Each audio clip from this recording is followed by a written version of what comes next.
Hey guys, welcome to Talent फंडा।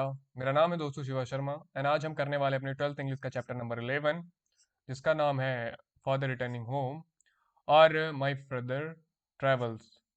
यार, ये जो दोनों नेम है वो एक ही पोएम के हैं, बट ये डिफरेंट बुक्स में आपको अलग अलग नेम से मिलेगी और ये पोएम एक ही है, सो इस चीज़ को आप ध्यान में रखेंगे अपने। सो आपकी बुक में ये माय फादर ट्रेवल्स के नाम से है। सो आज हम इसी को करने वाले हैं, इसी पोएम को यहाँ पे कवर करेंगे और इसे लिखा है दिलीप चित्रे ने। यार, बहुत ही खूबसूरत पोएम है। ठीक है, आज हम यहाँ पे इसको कवर करेंगे और यहाँ पे जो बात हुई है इस पोएम में वो डेडिकेट किया है इन्होंने अपने फादर के लिए, कि उनके फादर कैसे वर्क करके शाम को लौट रहे होते हैं इन सारी चीज़ों के बारे में। तो चलिए शुरू करते हैं। सो दिलीप चित्रे, इनके जन्म की बात करें तो दिलीप चित्रे जी का जन्म हुआ था 17 ऑफ सितंबर 1938 को वडोदरा में। ठीक है, गुजरात में आता है ये। और ये, यार, इनके सारे ऑक्यूपेशन की बात करें तो बहुत सारे थे। ये इंडियन स्क्रीन राइटर थे, फिल्म डायरेक्टर थे, पोएट थे, लिटरेरी क्रिटिक भी थे, पेंटर थे, एडिटर और ट्रांसलेटर, कॉलमिस्ट और उसके बाद documentary film maker, writer, author and काफ़ी ज़्यादा नोन थे। ठीक है, अपने मूवी वर्क के लिए जो हिंदी एंड मराठी सिनेमास में थी। सो ये स्क्रीन पे है आपके दिलीप चित्रे।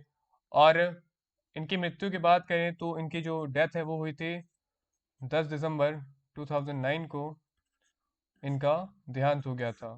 सो ये बात हुई दिलीप चित्रे की। अब चलिए देखते हैं इनकी पोयम माई फादर ट्रेवल्स। ठीक है, सो पोएम की शुरुआत होती है हमारे my father travels on the late evening train.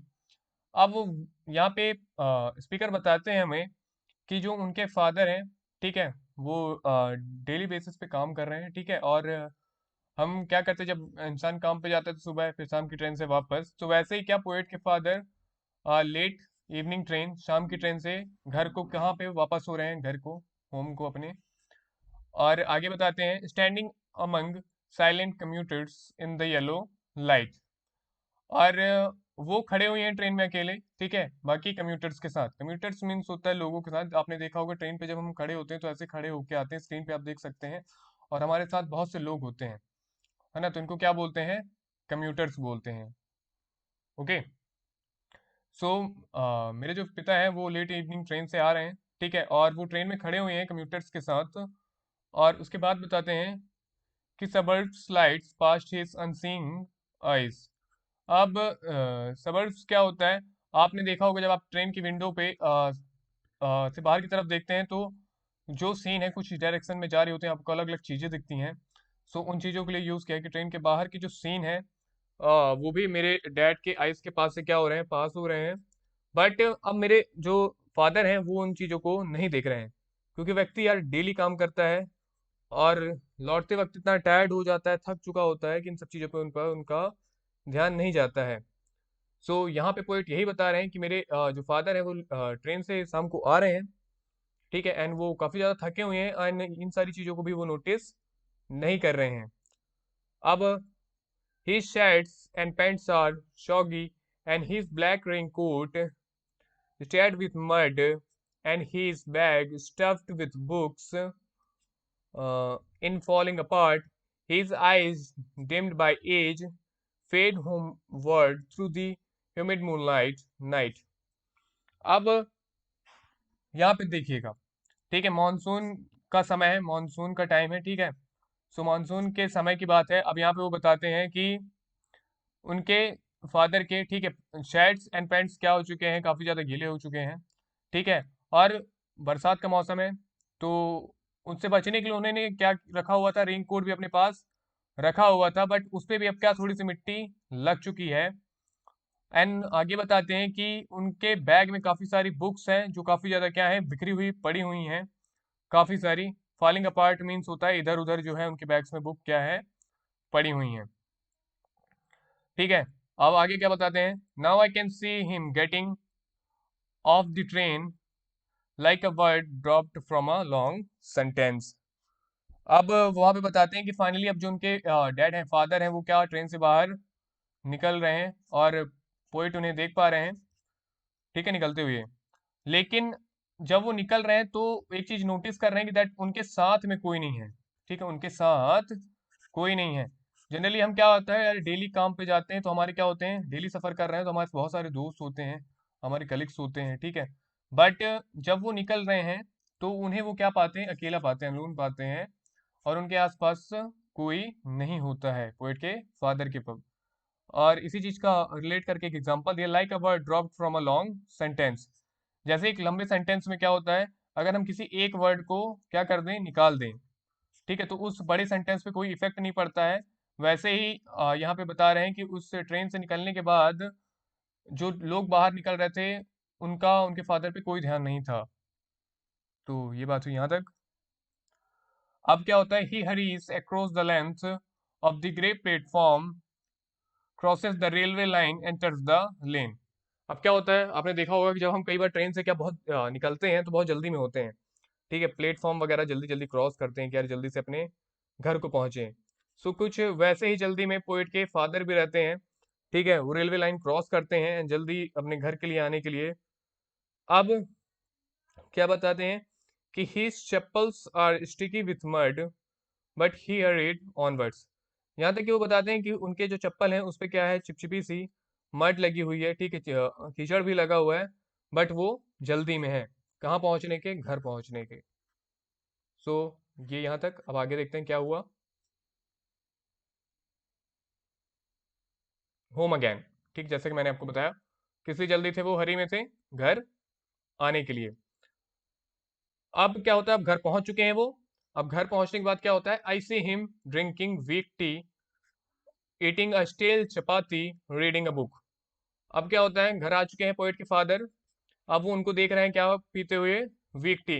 Week T यार वो होती है जो हम डेली घर में पीते हैं, ठीक है, दूध और पानी की चाय, वैसे वीक टी, ठीक है। और वो कैसी चपातीस खाते हैं, स्टील चपातीस, मतलब कल की रखी हुई रोटियों को खाते हैं, ठीक है। अब इससे एक चीज समझ में आती है कि यार उनके फादर का कोई ध्यान नहीं रख रहा है, ठीक है, क्योंकि बासी जो है वो चपाती वो खा रहे हैं कल की रखी हुई, और क्या पढ़ रहे हैं, रीडिंग अ बुक, और उसके बाद वो क्या पढ़ते हैं, बुक पढ़ना शुरू करते हैं। और इसके बाद का क्या बता रहा है, he goes into the toilet to contemplate और man's in estrangement from a man made world. अब कंटेम्पलेट क्या होता है, कंटेम्पलेट मीन्स होता है यार किसी चीज को सोचना, ठीक है, किसी के बारे में सोचना, किसी चीज को लेके सोचना। सो अब उसके फादर फ्रेश होने जाते हैं, एंड फ्रेश होते हुए वो क्या सोचते हैं कि इस दुनिया में, ठीक है, कोई भी क्या है, स्ट्रेंजमेंट है, मीन्स क्या है, फ्रेंडली नहीं है। तो वहां पे वो सोच रहे हैं कि कोई भी एक दूसरे के साथ क्या अब नहीं है, फ्रेंडली नहीं है इस दुनिया में, ठीक है, कोई किसी के साथ फ्रेंडली नहीं रहना चाहता है। सो ये चीजें वो सोच रहे थे। उसके बाद बताता है कि coming out he trembles at the sink, the cold water running over his brown hand, a few droplets cling to the graying hairs on his wrist। अब वो वापस आते हैं तो सिंह के पास खड़े होके क्या कर रहे होते हैं, अपने हैंड को वॉश कर रहे होते हैं। और जब वो हैंड वॉश कर रहे होते हैं तो जो ड्रॉपलेट्स हैं, पानी की बूंदें जो हैं, ठीक है, उनके जो हाथों के ग्रे हेयर रहते हैं, कलाई के जो उनके हेयर रहते हैं, ठीक है, ग्रे कलर के, उस पे भी थोड़े से पानी आके लग जाता है, ठीक है। सो इससे पता चलता है कि दैट जो अब पोएट के फादर हैं वो काफी ज्यादा क्या हो चुके हैं, बूढ़े हो चुके हैं। अब आगे क्या होता है, his sullen children have often refused to share jokes and secrets with him. He will now go to sleep, listening to the statics on the radio, dreaming, ठीक है। अब यहाँ पे वो बताते हैं कि सारी चीजों को करने के बाद, ठीक है, उनके जो शैतान बच्चे हैं, ठीक है, और जो बच्चे हैं उनके जिद्दी बच्चे, वो अब उनसे रिफ्यूज मतलब मना करते हैं कुछ भी चीज शेयर करने की, मतलब अब कोई भी चीज उनसे वो शेयर नहीं करते, चाहे वो जोक्स हो, सीक्रेट्स हो, वो उनके बच्चे, जिद्दी बच्चे, अब उनके साथ शेयर नहीं करते, नहीं करना चाहते हैं। अब क्या होता है जब शेयर नहीं कर रहे हैं तो उसके बाद वो चले जाते हैं कहाँ, he will now go to sleep, अब वो सोने जाते हैं। और सोने जाते वक्त listening to the static on the radio, और वो रेडियो चालू करके सोते हैं। ठीक है, मतलब सुनते हुए रेडियो को। स्टैटिक यहाँ पे रेडियो के लिए यूज किया गया है। ठीक है, जो साउंड होता है उसके नॉइस होती है उसके लिए। Dreaming of his ancestors grandchildren thinking of ornaments entering a subcontinent through a narrow pass। अब ठीक है, सपने देखना। ठीक है, रेडियो सुनने के बाद वो क्या करते हैं, सोना शुरू करते हैं, तो उसमें सपने में वो क्या अपने एंसेस्टर्स को, ग्रैंड चिल्ड्रंस को याद कर रहे हैं। ठीक है, और इसके बाद वो किन चीज़ों के लिए सोच रहे हैं, नोमैड्स के लिए। अब ये क्या होते हैं, बंजारे होते हैं। ठीक है, बंजारों के बारे में सोचते हैं कि बंजारे लोगों का कितना बढ़िया रहता है। ठीक है, ये लोग बंजारे लोग आपस में क्या साथ में मिलकर रहते हैं, और हर दिन इनका एक कोई प्लेस फिक्स नहीं होता, ये न्यू न्यू जगहों पे डेली क्या करते हैं, ट्रैवल करते हैं प्लेस पे, और सब साथ में रहते हैं एक दूसरे से मिलजुल कर। सो ये थी हमारी पोएम यहीं तक। होप आपको समझ में आई होगी सारी चीज़ें। सो अगर आपको इस पोएम में कोई डाउट है या फिर कुछ भी आप मुझसे पूछना चाहते हैं तो नीचे आपके कमेंट सेक्शन में आपका स्वागत है, आप अपने सवाल पूछ सकते हैं मुझसे, या फिर आप डायरेक्टली आके मुझसे इंस्टाग्राम में भी पूछ सकते हैं। डिस्क्रिप्शन बॉक्स में मैं आपके इनके लिंक दे दूंगा। और एक चीज़ और, जब आप पोएम पढ़ रहे हो सो पोएट एंड पोएम का नाम जरूर याद कीजिए। ठीक है, बिकॉज आपके 1 मार्कर क्वेश्चन ये हमेशा बन जाते हैं एग्जाम में, और आपसे हमेशा पूछा जाता है। सो आप जब भी पढ़ रहे हो तो मेक श्योर आप पोएट का नाम और पोएम का नाम जरूर याद करें। सो आज के लिए इस वीडियो में इतना ही दोस्तों, मैं आपसे मिलूंगा कल फिर एक नई वीडियो के साथ। आज के लिए थैंक यू सो मच, और देखते रहिए टैलेंट फंडा। Bye bye.